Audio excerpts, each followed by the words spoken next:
Hello friends, আজকে পাপানের birthday ছিল, তাই আমরা তিনজন মিলে ঠিক করলাম যে দক্ষিণেশ্বর ও বেলুড় থেকে পুজো দিয়ে আসবো। ওখানে গিয়ে কি কি করলাম সেটা জানতে হলে সম্পূর্ণ এই ভিডিওটা দেখো ও কমেন্টস করো।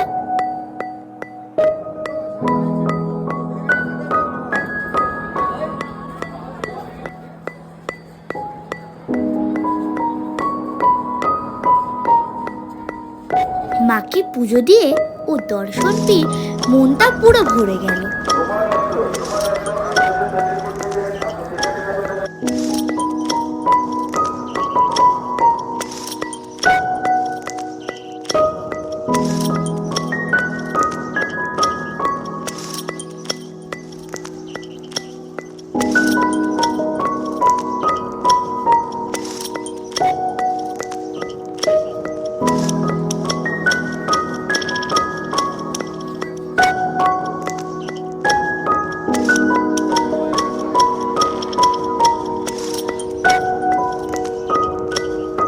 বেলুড়ে গিয়ে পাপড়ি চাট ও দই ফুচকাটা অবশ্যই তাই করো কিন্তু।